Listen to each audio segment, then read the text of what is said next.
श्री शिवाय नमस्तुभ्यं मित्रों। जय महाकाल, हर हर महादेव। तो मित्रों, कैसे हैं आप सभी? आशा करते हैं आप सभी लोग बहुत अच्छे होंगे। मित्रों, आप सभी लोग बहुत अच्छे से जानते हैं कि आज है 27 दिसंबर शुक्रवार का बहुत ही प्यारा सा दिन। और आज क्या ख़ास है? आज है स्वरूप द्वादशी। तो आज जो आप लोग उपाय करेंगे, मैं इस वीडियो में आपको 2 ऐसे महत्वपूर्ण उपाय बताऊंगी जो कि आज के प्रत्येक मनुष्य की समस्या है। कह सकते हैं हर कोई इस परेशानी से ग्रसित है, हर किसी की यही समस्या है आज के टाइम पे। पूज्य गुरुदेव की कथा से सुन के समझ के मैं ये उपाय आप लोगों के लिए लेके आई हूँ और मैं आशा करती हूँ कि ये उपाय आप लोगों को बहुत ही अच्छे लगेंगे और इन्हें आप लोग ज़रूर करेंगे तथा करके आप स्वयं भी लाभान्वित होंगे तथा दूसरों को भी बताएंगे।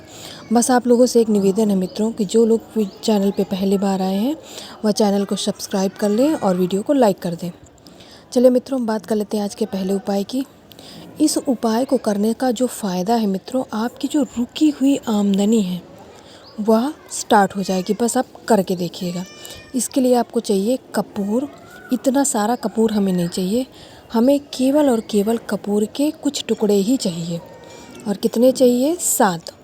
अगर बहुत बड़ा कपूर है उसको तोड़ के आप उसके 7 टुकड़े बना लीजिए और वही हमें प्रयोग करना है। इसके बाद जो दूसरा महत्वपूर्ण वस्तु है दूसरी, वह है खड़ा नमक, सफ़ेद वाला ना कि काला वाला। इसका हमें केवल और केवल 1 टुकड़ा चाहिए। इतना सारा नमक नहीं लगेगा, केवल 1 टुकड़ा नमक का लगेगा। तीसरी चीज़ है वह है फिटकरी। फिटकरी भी जो आप स्क्रीन पे देख रहे हैं हमें इतनी नहीं लगेगी। फिटकरी के हमें केवल और केवल 2 ही टुकड़ों का काम है इस उपाय को करने के लिए। तो पहली चीज़ हो गई हमारी कपूर, जिसके 7 टुकड़े। ध्यान से सुन लीजिएगा मित्रों, बस मात्रा ऊपर नीचे नहीं होनी चाहिए। जितना बता रहे हैं उतनी ही मात्रा लीजिएगा, क्योंकि पूज्य गुरु जी ने कहा है अगर इससे कम या ज़्यादा हो गया तो फिर उपाय का आपको लाभ नहीं मिलेगा। ठीक है? एक कांच की कटोरी ले लीजिए, उसमें आपने जो 7 टुकड़े कपूर के लिए हैं उसको रख लीजिए। और कटोरी कांच की हो, इस बात का खास ख्याल रखिएगा मित्रों, वरना फिर आपको इसका लाभ नहीं मिलेगा। इसके बाद जो आपने 2 टुकड़े फिटकरी के लिए हैं, ठीक है, वह दोनों टुकड़े भी इसी कांच की कटोरी के अंदर रखना है, अलग से दूसरी कटोरी नहीं लेनी। और तीसरी चीज़ है वह है खड़ा नमक, जिसका हमने लिया है 1 टुकड़ा। इन तीनों चीज़ों को आपको इस कांच की कटोरी के अंदर रख लेना है और इसको लेके आपको चलना है जहां आप उपाय करने वाले। अगर आप यह उपाय दुकान के लिए कर रहे हैं तो दुकान पे पहुंच जाइए कटोरी को लेके। अगर आप अपने घर के लिए कर रहे हैं, मकान के लिए कर रहे हैं, तो वहां पहुंच जाइए। इस कटोरी से आपको घड़ी की दिशा में इसको घुमाना है 21 बार। ध्यान से सुन लीजिए मित्रों, 21 बार इस कटोरी को आपको घड़ी की सुइयों की दिशा में इसको घुमाना है। और इसको घुमाने के बाद ये जो कटोरी है आपको रखना कहाँ है, यह सबसे महत्वपूर्ण है मित्रों, बहुत ही महत्वपूर्ण है, क्योंकि यह उपाय आपने आज से पहले नहीं किया होगा, मुझे पूरा विश्वास है। अब कहाँ रखना है वो जान लीजिए। देखिए, मैंने आपको समझाने का बस प्रयास किया है। ये हो गई ऊपर की पूर्व की दिशा और ये हो गई उत्तर की दिशा। तो जो उत्तर और पूर्व के बीच की जो दिशा जगह होती है वह होता है ईशान कोण। बस आपको इस कटोरी को आपके घर में जहाँ भी इस दिशा में जो भी जगह है, चाहे वो रसोई है, चाहे वो स्टोर रूम है, कुछ भी है, वहाँ पे इस कटोरी को आप 15 दिन के लिए रख देंगे।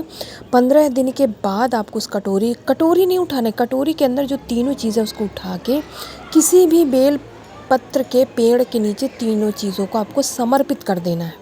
ठीक है? आप ये मत सोचिएगा कि हमारे घर में जो लगा है वहाँ नहीं करना, हमें बाहर करना है, ऐसा कुछ नहीं है। बस बेल पत्र का वो पेड़ होना चाहिए, वो चाहे जहाँ हो। घर में है तो घर पे आप समर्पित कर दीजिए, अगर बाहर है तो बाहर कर दीजिए। तीनों चीज़ों को आपको समर्पित कर देना, कटोरी नहीं उठानी। जैसे ही 15वां दिन हो जाए उसके बाद जैसे ही अगला शुक्रवार पड़े आपको वापस इस उपाय को दोहराना है। बस 2 ही बार करना है मित्रों। इसके बाद गुरुजी ने कहा कि आपके घर से धन कभी नहीं जाएगा, लक्ष्मी माता कभी रुष्ट नहीं होंगी। जो रुकी हुई आपकी आमदनी है वह पुनः आना शुरू हो जाएगी, धन आपके घर में आने लगेगा। तो यह हो गया मित्रों आज का पहला उपाय।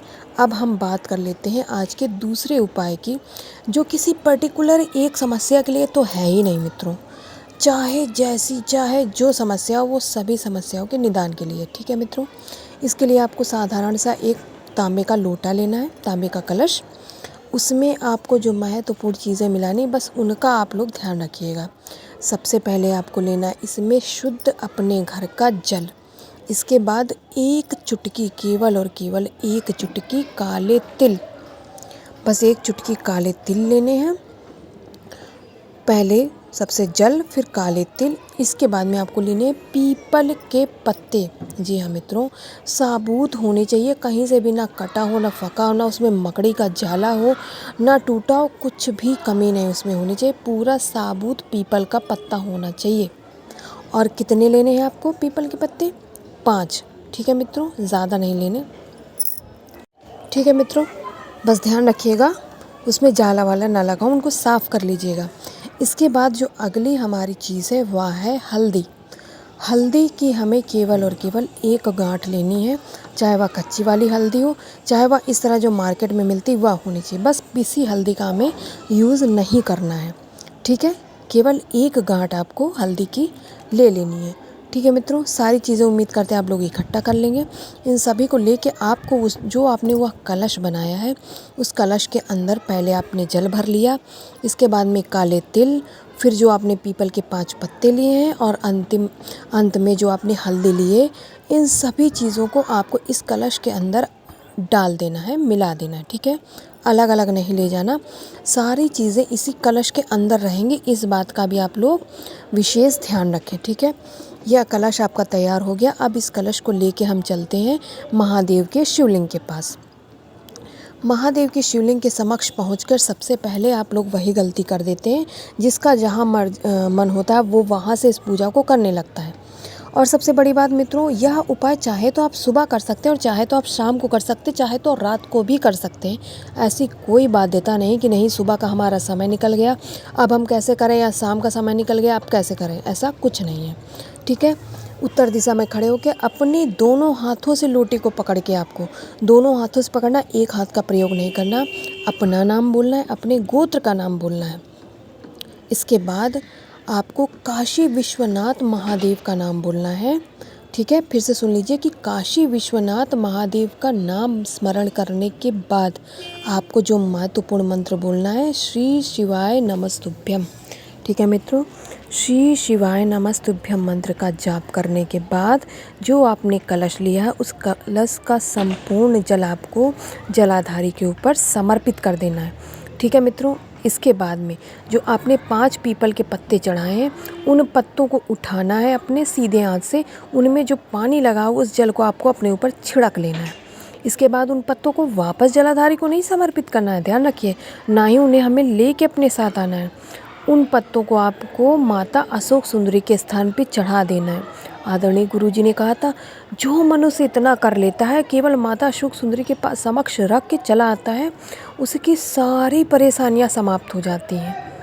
किसी की कोई पर्टिकुलर एक समस्या तो होती नहीं, हर किसी का अलग अलग ही समस्या से परेशान होता है। उस मनुष्य का भाग्य बदलने लगता है, उसकी परेशानी समाप्त होने लगती है। बस आपको यह उपाय शुक्रवार के दिन करना है, केवल और केवल शुक्रवार के दिन। अगला शुक्रवार आएगा, आपको इस उपाय का लाभ मिलने लगेगा मित्रों, आपका भाग्य बदल जाएगा, आपकी परेशानी समाप्त हो जाएगी। तो मित्रों, आदरणीय गुरुजी ने कहा था आप अपने मन में सच्ची श्रद्धा भाव से इस उपाय को करिएगा, आपको ज़रूर लाभ होगा। तो मित्रों, मेरे द्वारा बताए हुए आप उपायों से आपको लाभ हो रहा है, आप लोग ज़रूर बताइएगा कमेंट में।